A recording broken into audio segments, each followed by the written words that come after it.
This is reposted. All right, Mr. Keller. Today we are going to start with a question. I don't know how many times we've started with a question, but here's the question. How many gas stations are there in the United States? This question was ranked number 1 by Resumio, a resume building platform. In a survey to find out the worst questions candidates are asked in a job interview. So, how many gas stations are there in the United States? And have you ever been asked a weird question like this at a job interview? There's approximately 168,000. You know me, I had to look it up. I've been asked basically the standard ones. I don't work, or I've never worked in an industry where that really mattered. Like your ability to, well, I guess it did, but I don't even know what I'm talking about. So I've been asked, like, where are you going to be in 5 years? What are your biggest weaknesses? And I think one of the reasons that these questions end up sucking a lot of times is the people that are in charge of hiring focus on their job more than coming up with good interview questions. And so I have been asked weird questions. I think it's such a huge scale on what type of job you're applying for. So I think it's interesting. I don't know, for a non-engineering type job, I don't know how much it matters how you approach a problem. So the reason they ask these questions in an article that we read together is that they want to see how you think. So Right. there is no right or wrong answer. You really can't off the cuff know how many gas stations there are in the United States, but they want to sit in under pressure, watch you try to figure something out. So they're wondering the right or wrong answer will be your process. Do you have the process they're looking for to determine an answer? Yeah, there's another one in that article about Elon Musk asks if you walk 1 mile south, 1 mile west, and 1 mile north, and you end up in the same spot, where are you? I couldn't figure it out. I looked it up. There's two different ways to solve it, right? So if you're at the North Pole, you go south, west, and north with the curvature of the Earth. That works. Also, if you're at the North Pole and you go one direction and you do a circle, then you end up in the same spot because of the curvature of the Earth. Another one of the commonly asked questions will be like, hey, sell us this pen right now. And so Right. they want to see how you sell this pen. I went to an escape room. I've only been once, and I went with our intern, Kirk, and his wife. And we walked Three into of this, you? and the wife went. It was a Yeah. double date. I think Kirk had a coupon. So we went to the escape Yeah. room. Maybe Alyssa. I don't know. And I realized in that moment that I become overwhelmed with like huge, big data points come at you all at once. Like walked in this escape room, I'm like, dude, there is no way I'm gonna figure this out. I'm never getting out of this room. And okay, we're screwed. Kirk's like engineering brain, though, like broke things down into little tiny pieces. Okay, first we need to do this. And I like this idea of how many gas stations are there is, hey, let's break that down to a small thing and then work out of it from there. Right. You use building blocks. Have you ever been asked a weird interview question? I mean, you're a professional sniper, so I don't know what type of questions you might ask.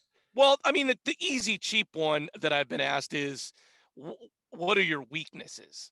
And Yeah. once again, that's not a real question. It's like, how are you going to answer that question? And I feel like I've never answered it right because I was always thinking there is a right or wrong answer. Uh-huh. I think also it's depending on the job, you have to be, how willing are you to tell the truth? Where do you see yourself in 5 years? I guess everyone has different approaches to it, but I think in the more modern job market, most people aren't at jobs for 5 years. And so if you answer that question truthfully, I see myself at another job is not going to get you hired.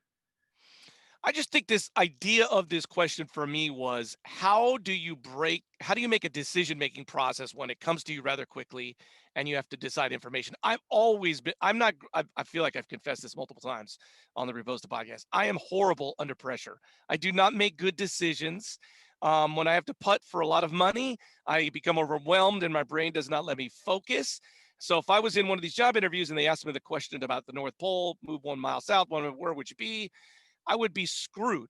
But it's a good reminder for me to like take a deep breath and just take this in a little bite-sized morsel and move step to step.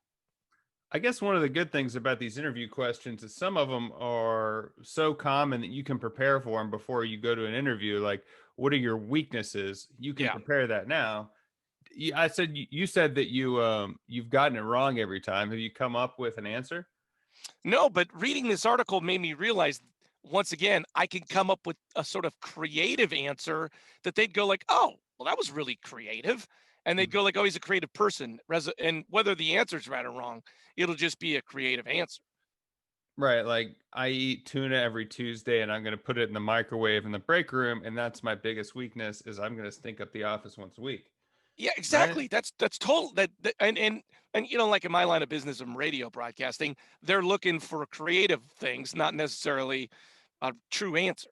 Yeah, and I think about we talked about this maybe last week. I don't know when we talked about it, but a lot of getting hired is, do I want to work with this person? And so does their train of thought line up with how I think? And maybe if you don't quote answer it right, that's not necessarily true. It's just not a right fit for that specific person hiring you.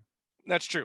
And lastly for me with this whole decision thing, I was kind of thinking about it like in terms of my family and when my kids make wrong decisions, like for instance, someone slugs someone in the face, Uh-huh. um, there's like the immediate like discipline, like how do we handle this?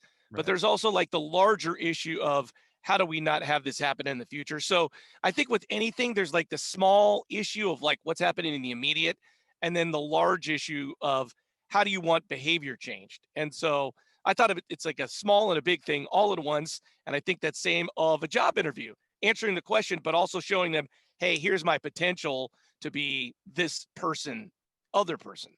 Yeah, and I guess back to bingo square, know who you are, know what you want. Like if you understand how the type of person you are, like this is going to be different for everyone. So just look inside yourself and say, "Hey, I'm this type of person." Look inside. Look inside. Well, if you want to go to an escape room, please reach out. You can find us at Reposted Podcast on Facebook, Twitter, or Instagram.